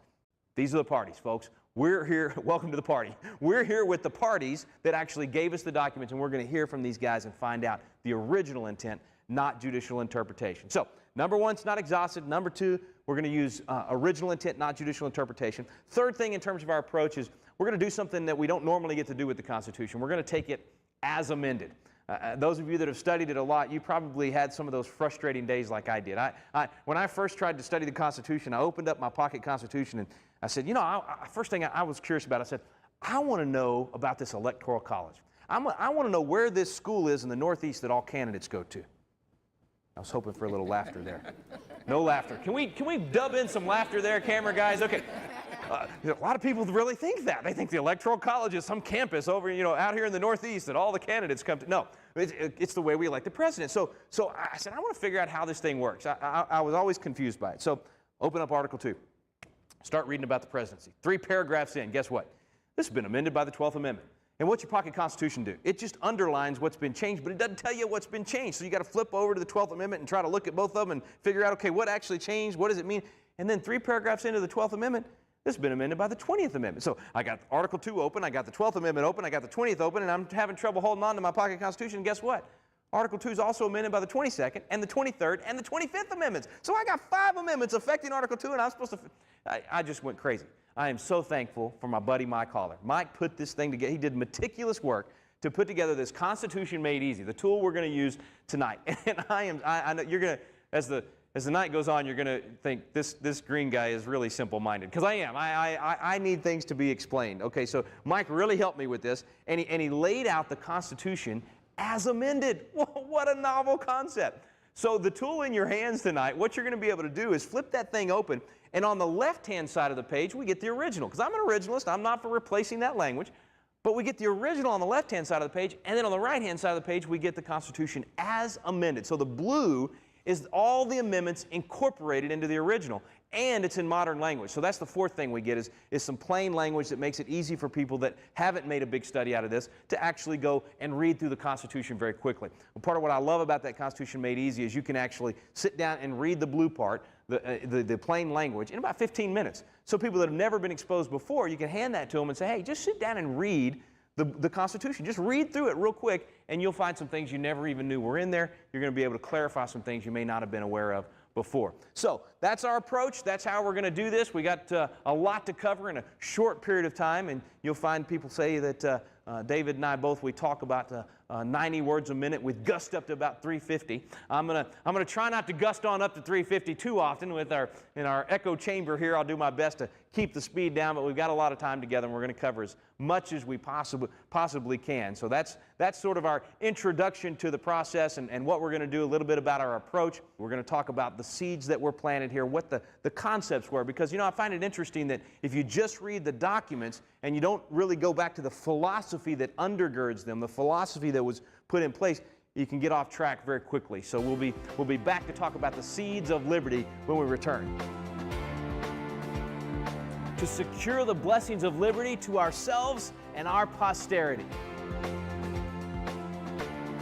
Well, I don't know if you could tell there, David, I was a little excited to be in that cradle of liberty. Such in a that cool place room. to be. Yeah. And you've recorded there several times. It's just something about being where it happened. And it's, I always love looking back at George Washington's chair, and that, was it the rising sun or the setting sun on that chair? And I think, boy, Franklin, that's such a cool story with that, but it's cool to be in that room. I love it. So one of the things we talked about a lot, and we'll talk about a lot more throughout this course, is original intent. Right. Now, you wrote an entire book on this, a best-selling book on original intent, where you took all these documents in this room and really shared with us what was inside the minds of our founding fathers. Why is it so important to get that original intent? Because that's where you get the most effectiveness. It's really hard to use a screwdriver as a shovel because it was not designed for that. So you can work all day long with a screwdriver and not dig something out. You have to know original intent, have to know how it's designed. It's like using the owner's manual.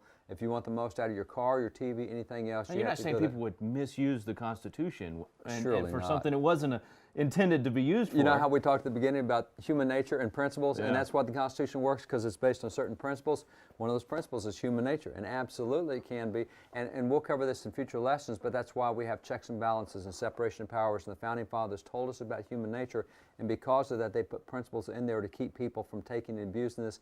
It won't stop it if we don't apply those principles, but they gave us some tools by which we can stop some abuse. I like that analogy, because now not just original intent, but original intended use. It's a good way to think of it. It is. It is. And one of the things that's kind of a good example that you talked about, if we don't do that right then, you're talking about how we get off track, and you're exactly right. Here's a great example. This is one of the best-selling books in American history. It's one of the McGuffey Readers. They came out in 1830s and 40s and went through 120 million copies to this date. So, I mean, they have sold like crazy. So here is a 4th grade reader. And I'll just open up here to lesson number 9, Death at the Toilet. Wait a minute. I'm not even, I have no idea. Yeah. Why would they use such crude bathroom humor back in that day? Because back in that day, toilet is where we get the word toiletries, which is like your shaving stuff and your hair stuff. And well, toilet was really your vanity table, and that's why we call it vanity. So death at the toilet is death at the vanity table. And it deals with a young girl who was really cocky and pride and arrogant about how beautiful she was, and it turned into her demise. Wow. Well, we look at death at the toilet and say, I can't believe that you're such crude humor. No, you have to go back to understand what they were trying to do. Now, once we understand that, the principle's the same. The arrogance and the cockiness and the kind of stuff that they talk about with that girl, but it's not death at the toilet, it's death at the vanity table. Her vanity is what destroyed her. So that's the kind of stuff that still works, and it does have an impact. And that's why you want to go back and know original intent. We'll just go back where we started at the beginning with John Jay. These are the 6 things that we want every single citizen to be able to do. When you read and study the Constitution, number 1 is read the Constitution. Doesn't take 20 minutes, it's an easy thing to do. Number 2 is study the Constitution. Once you've read it, you kind of get the overview. Now go back and look at the things in it and start making the list. And that's where we really are getting into the minds of the founders. Right. We're studying what those words actually mean, not just reading them. And as we go through these next lessons, these other lessons, we're going to be studying what that meant and why they put that there and why that clause is there and what are they trying to do. So is that why all of these books are important? Not just the words of the Constitution, but when you pull a book off the shelf that is one of these guys in this picture that helped give us the document, it gives you a chance to really find out what they were thinking when they did it. And it helps set the tone of the times. If you understand, people accuse the Pilgrims all the time of being so bloodthirsty because they had the death penalty. So they did. They had 15 crimes that had the death penalty. But let's set the tone of the time. When they came to America from Great Britain, the country they left had the death penalty for over 230 crimes. So they've taken it from 230 death penalty crimes down to 15. I don't think they're bloodthirsty. So that puts it in context. Puts it in context. If you just look at it by itself, you could get way off. But if you step back and see the big picture, and that is the thing, you can get fixated on a particular issue, and you see so much of the trees, you miss the forest. Yeah. And that's why you read it to see the forest. Now let's go back and study some of the trees that are in the forest, and that's the second part. Third part is to be able to teach it. Once you see what's in there, teach it, especially the rising generation. But in this culture, with our poor education system, all of us. Teach all of us. Yeah. Teach. I love. There's a Bible verse in Song of Solomon 8:13 that says, "Your friends listen to your voice, so speak." Exactly. There, in this day and time, with what we have with social media, there's nobody who doesn't have a platform. That's a good point. There are people who will listen to you. There are people who will hear what you say on Facebook, do it on Twitter, whatever you got. Speak. Might be 5 people, might be 5,000, but all of us have some folks we can influence. You talk to your friends, and that makes a difference. Then what you want to be able to do is know those constitutional rights. Now that you've read and studied and you started teaching them, you now recognize when somebody has crossed the line. Wait a minute, he can't do that. That's not constitutional. And then at that point, you can defend those rights. If they're coming after you or if they're coming after somebody else, you can assert those rights. Yeah. So you stand up, and those are the 6 things that everybody needs to be able to do with the Constitution. So you can't have that perception. You won't know that those rights have been violated if you haven't done these first steps first. Right. You got to study them and know. See, I mean, you talked in there about how your mom, when they trained her as a bank teller, they didn't show her counterfeit stuff. They just let her handle the real stuff so much that she instantly recognized it.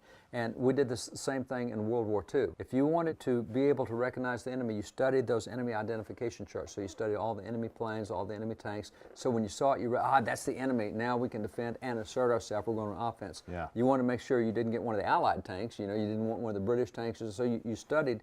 And once you studied, you could recognize when there was something wrong. Yeah. And that's what it takes. Well, as we study, sometimes people today, if we're not doing a good job of this in our schools, then that means we need more tools. We've got to have the tools to be able to study. And by the way, just so nobody gets intimidated over this thing, studying the Constitution and understanding it is not a hard deal. This notion that we get from law schools that only the 9 people in the Supreme Court really know what the Constitution is. These high priests of the law. I have been in several legislatures where I have, and it just tears me up. Legislators say, look, let's just go ahead and pass it, and the Supreme Court will tell us whether it's constitutional or not. Yeah. No.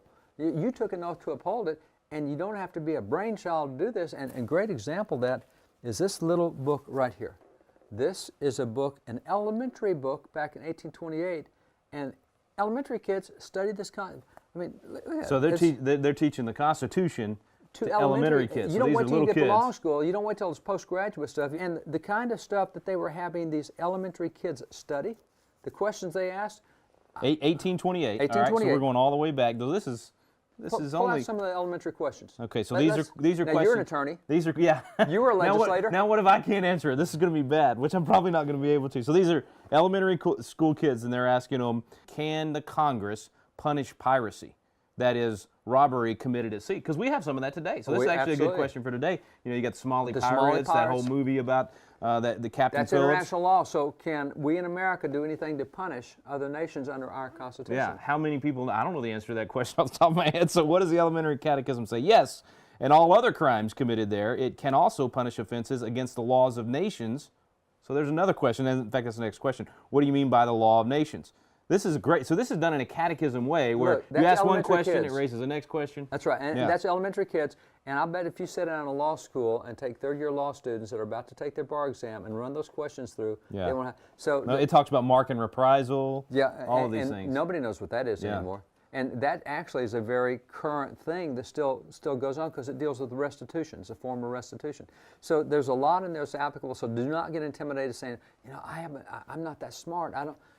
You don't have to be smart. Founding fathers, remember, these were average guys. They were farmers. They were shipbuilders. They were, you know, one of these guys was he was a shoe shine guy. He made leather shoes and kept shoes. They're common folks, and they did this for the common, average, everyday person. So if they could do it, we can do it today. They can do. And if kids of yesterday in 1820, little kids could do it. So it was intended as an elementary catechism, but we need it for all of us today. Absolutely, right? Absolutely. Well, that's the whole idea of Constitution Alive. So when we come back, we're going to actually talk about the seeds of liberty. We're going to dive into some of these materials and talk about what was planted to give us such a successful formula here on Constitution Alive with David Barton and Rick Green.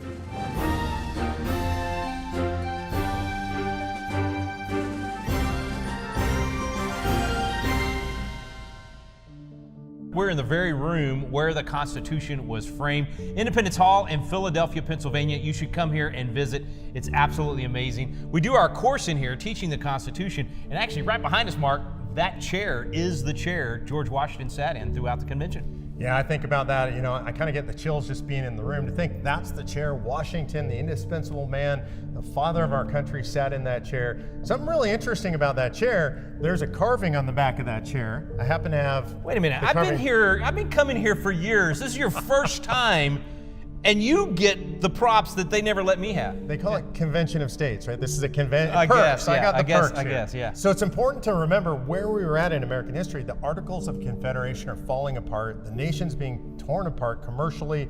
States are kind of at each other's throats. Financially broke, states aren't willing to pay, states are fighting. So not unreasonable that Franklin's looking at this. He doesn't know whether it's a rising or setting sun, right? Looking at what's the future of the nation. Are we going to make it or is it going to fall apart?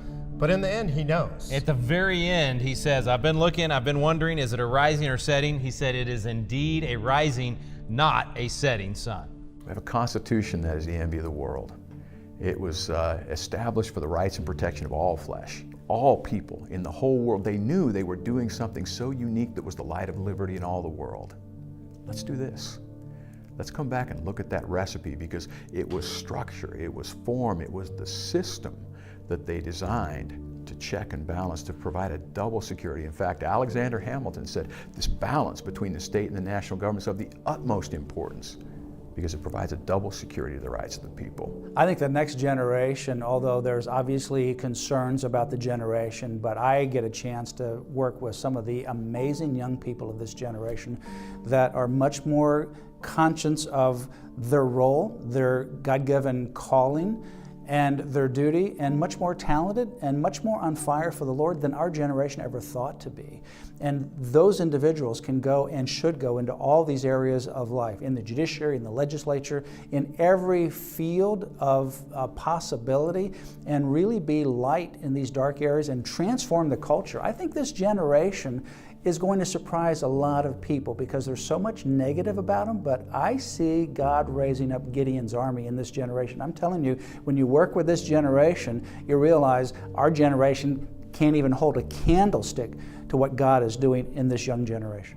Well, that's it for week 3. What a great opportunity to have David Barton right here live with us, teaching on truth and courage, and then to get to visit Independence Hall, to actually be in that room and learn what the founding fathers were thinking. What was the philosophy behind the formula that produced the most free, most powerful, most benevolent nation in history.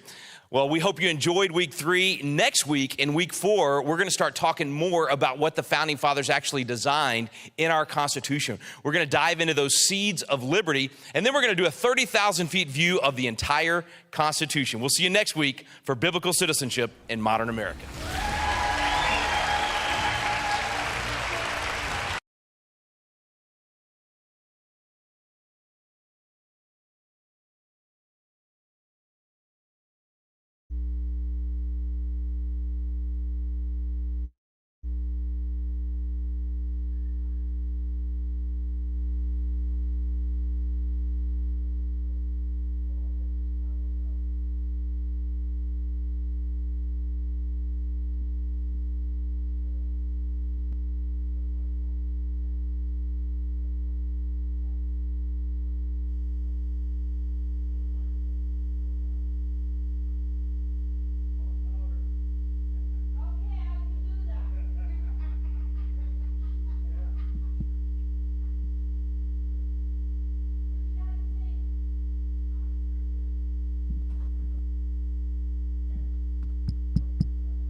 Test on.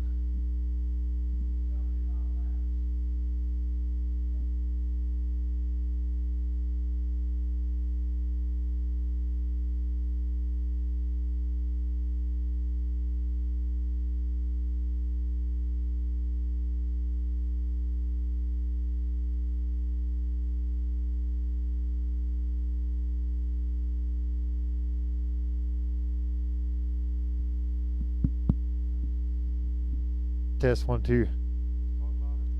Talk loud. I just wanted to point out that the Constitution Week that Rick Green implemented in Texas, if you have one of these pocket constitutions, it has it right in the back. It's a law. It's a federal law now that every school that receives federal funds must have Constitution Week in their schools. So that's in there. And a little bit of business. If anybody hasn't scanned in, I guess we're going to do this every week with our phones to scan in so TPUSA can get a head count on what we're doing here. And if you need help, I'll show you after class.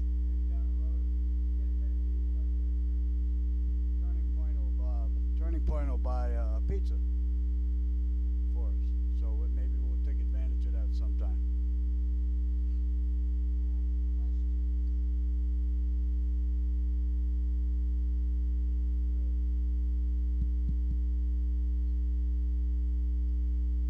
What percentage of Christians believe there is no absolute moral truth?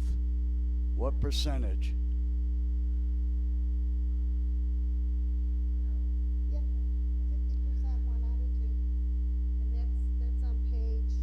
Page 17.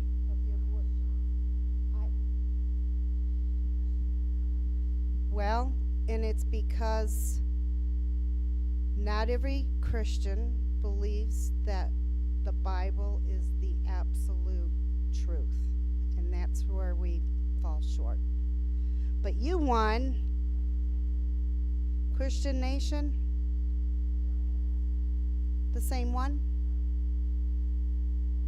Is America a Christian nation? I'll give it to you. If you already got it, then pass it on. Joe, you got something? I do. If you believe the statistic that says 6% of Americans have a biblical worldview, it explains why 1 out of 2 don't believe there's an absolute truth. So what this is saying is there's a lot of Christians that say they're Christians that don't have a biblical worldview, so therefore you might look for their fruit. Which is why we're doing away with the statement separation of church and state, and we're beginning those kind of things right here so we can get that kind of exposure to the people and that we can all learn together become educated about what truth is. And thank you for that clarification. Thank you very much.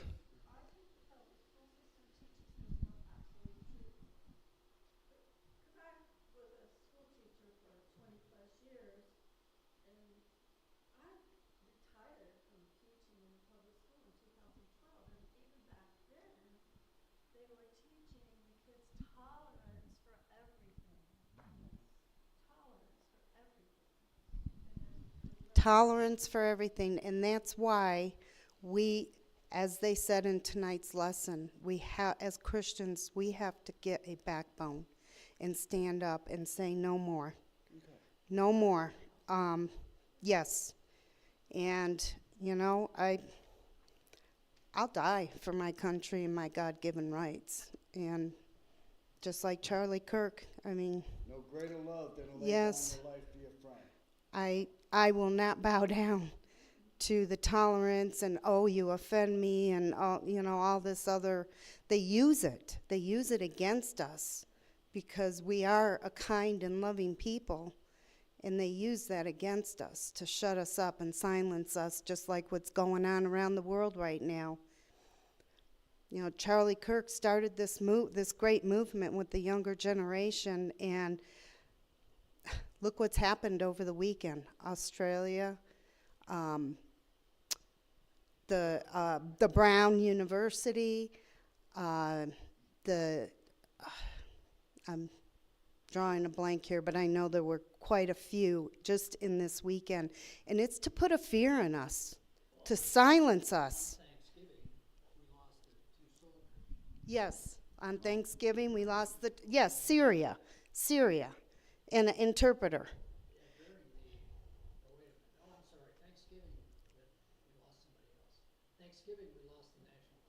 The 2 National Guards that were shot. Yes, they are trying to make a statement.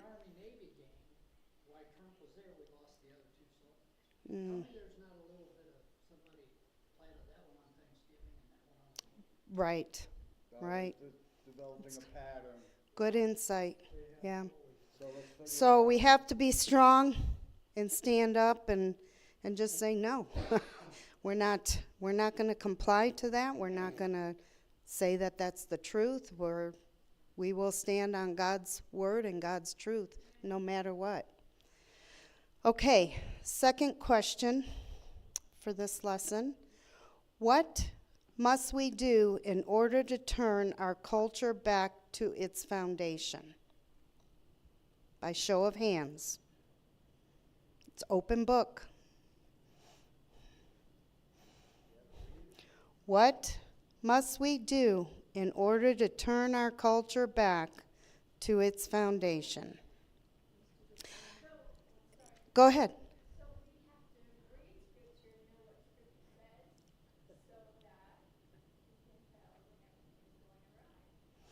Well, that's You're right.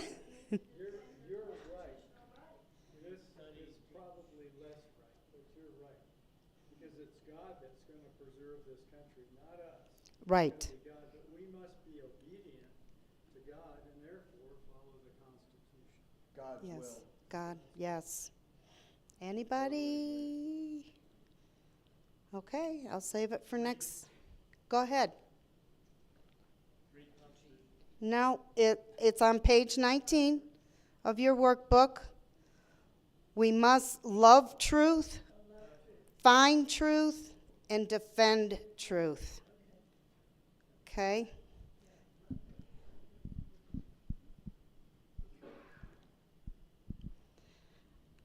Does anybody have any comments or questions that they'd like to address?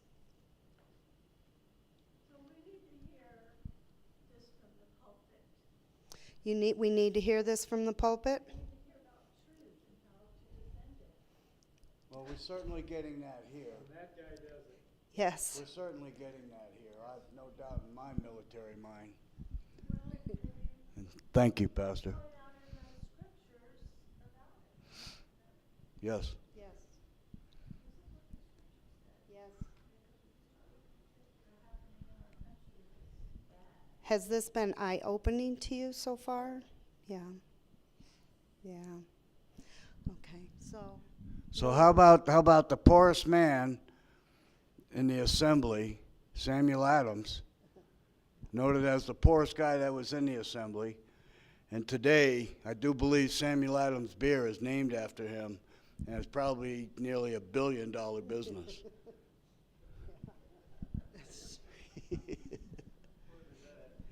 Yeah, I don't know. Just think about it. I just wanted to say that. Yeah, he was blessed. Okay, any other questions or comments? We sure appreciate you guys coming and attending and learning with us, and we'll close in prayer. And okay. Heavenly Father, we just lift you up and glorify your name, Lord. Lord, we just thank you for this opportunity to learn the truths of what set our country in the foundation of our country, which was you, in the biblical principles that lay beneath our feet that you have given us to rise up as a country and to be free and to teach your truth in freedom. And Lord, we just pray for those traveling to America Fest, and that you would just bless that whole event, keep everybody there safe, and put your hedge of protection, your angels above, below, and all around that event, and those coming and going. And the speakers, give them your wisdom, put your words across their tongue, and just change lives, Lord. And we thank you for all these things in Jesus' name. Amen.